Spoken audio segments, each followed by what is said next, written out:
안녕하세요, 햄릿입니다. 오늘은 에이리언 로몰로스 소식들을 전해드리겠습니다. 과연 에이리언 로몰로스는 어떤 내용을 담고 있을까요? 에이리언 로몰로스 지금 시작합니다. 에이리언 로몰로스는 페데 알바레즈 감독이 연출을 맡게 된 SF 호러 영화입니다. 무엇보다 에이리언 시리즈를 좋아하는 입장에서 우주의 폐쇄된 공간 속 공포물로 돌아오게 된다는 것이죠. 오늘 영상은 에이리언 시리즈에 전혀 관심이 없었던 여자친구나 비교적 젊은 세대들에게 극장에 들어가기 전 보여주면 좋은 에이리언 초보편을 준비하였습니다. 그렇기 때문에 오늘 영상에서는 에이리언 프랜차이즈 관련 작품들의 스포일러가 포함되어 있으니 감상에 주의하여 주시기 바랍니다. 일단 가장 먼저 에이리언 로몰로스가 어떤 위치에 있는 작품인지부터 알아보도록 하겠습니다. 에이리언 로몰로스는 에이리언 콘텐츠와 세계관을 공유하는 7번째 작품입니다. 하지만 시리즈의 7번째 작품이라고 해서 세계관을 모두 알아야지만 즐길 수 있는 영화가 아닌 한정된 공간 안에서 공포를 음미한다는 것만으로도 충분할 것 같습니다. 영화를 연출한 감독 페데 알바레즈 또한 시리즈를 전부 보지 않아도 충분히 즐길 수 있는 작품이라고 언급하였기 때문에 걱정하실 필요 없이 시원한 극장에서 우주 공포를 체험하시면 되죠. 무엇보다 에이리언 로몰로스를 기대하는 포인트 중 하나는 바로 프랜차이즈의 근본이라고 할 수 있는 호러 장르로 돌아왔다는 것인데, 영화 맨 인 더 다크와 이블 데드를 성공적으로 리메이크한 페데 알바레즈 감독의 작품이란 것이죠.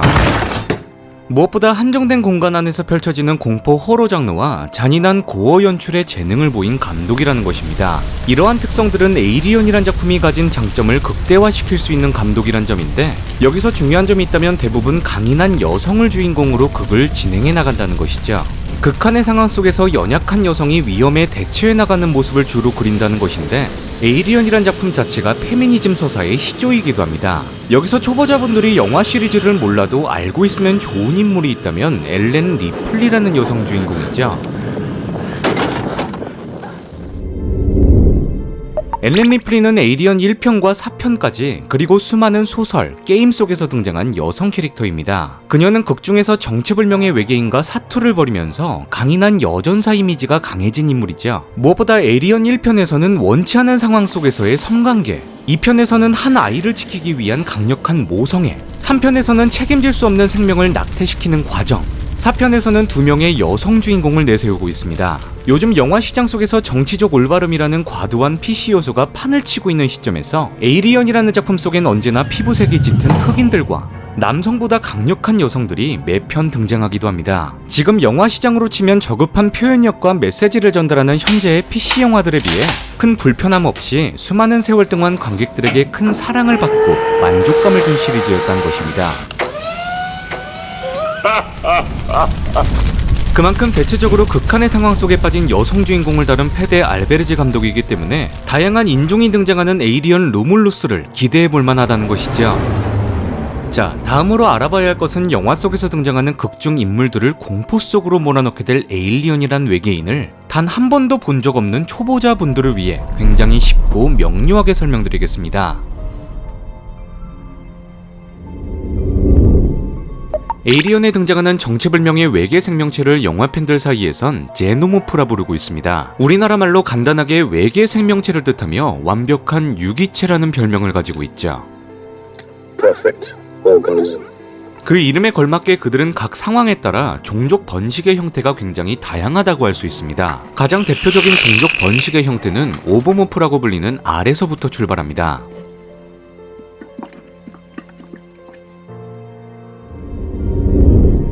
오보모프라는 알이 어떤 과정을 통해 생성될 수 있는지는 대략적으로 2가지가 대표적이라고 할 수 있는데, 첫 번째로는 에이리언 퀸이 낳는 방식이죠. 에이리언 퀸은 제임스 카메론 감독의 에이리언 2편에서 처음으로 등장하였으며, 오직 오보모프라는 거대한 알을 낳아야만 하는 운명을 가진 캐릭터입니다.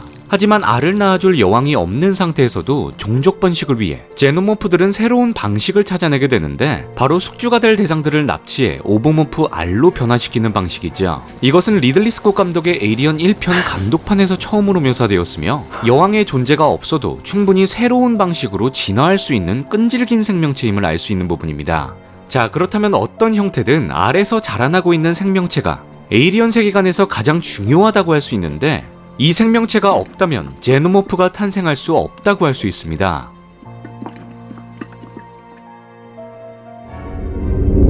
바로 알 속에서 숙주가 될 대상의 얼굴을 감싸 안게 되면서 입속으로 긴 촉수를 집어넣고 작은 유충을 낳는 페이스허거입니다. 페이스허거는 제노모프 탄생 과정에서 절대 없어서는 안 될 가장 핵심적인 캐릭터이죠. 무엇보다 중요한 점이 있다면 알 속에서 잠들어 있는 페이스허거들은 숙주가 찾아올 때까지 오랜 시간 생명을 유지시킬 수 있는 것으로 알려져 있습니다. 생명력이 굉장히 끈질기기 때문에 특정 작품 속에서 특수한 용액이 있는 인큐베이터에서도 굉장히 긴 시간 동안 살아있는 모습 또한 보여주고 있죠. 오랜 시간 숙주가 오길 기다리고 있는 페이스허거는 먹잇감을 발견한 순간 엄청난 속도로 얼굴을 감싸려고 합니다. 숙주의 입속에 유충을 집어넣은 페이스허거는 특정 시간이 지나면 꽉 붙잡고 있던 숙주의 얼굴을 놓게 되면서 죽음을 겪게 되죠. 숙주의 명치의 자리를 잡은 유충은 몸속의 영양분을 흡수하여 성장하게 됩니다.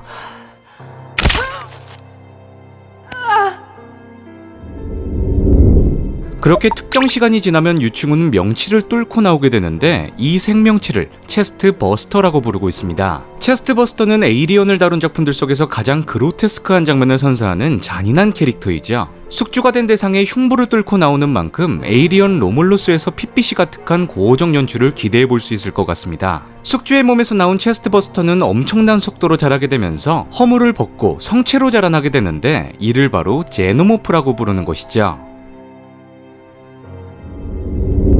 자, 다시 정리를 하자면 알이나 인큐베이터에 생존해 있는 페이스허거가 숙주의 몸에 유충을 심으면 그 유충이 체스트버스터로 자라나 흉부를 뚫게 나오게 되고 엄청난 속도로 자라난 체스트버스터가 변태 과정을 거치면 제노모프가 되는 4가지 과정을 거치게 됩니다. 이러한 4가지 과정을 거친 제노모프는 작게는 2종류로 나눌 수가 있는데 바로 숙주를 잡아오는 드론과 그런 드론이 오랜 시간 끝에 변태 과정을 거치게 되면 강력한 전투력을 가진 워리어가 되는 것이죠.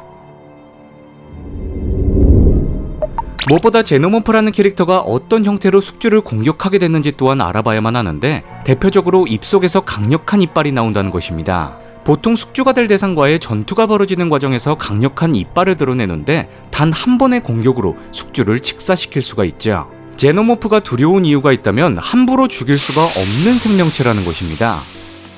그 공간이 우주라면 더욱 조심해야만 하는데 바로 그들의 피는 엄청난 산성을 가졌다는 것이죠.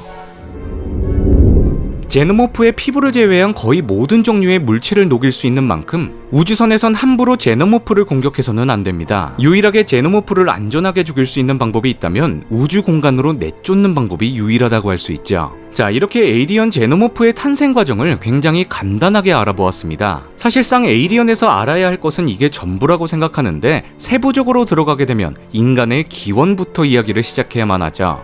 다음 영상에서는 에이리언 1편을 통해 세계관을 종합적으로 파헤쳐보는 시간을 가져보도록 하겠습니다. 영상이 마음에 드셨던 분들은 구독과 좋아요를 눌러주시면 영상을 만드는데 큰 도움이 됩니다. 에이리언 로몰로스 이상 햄릿이었습니다.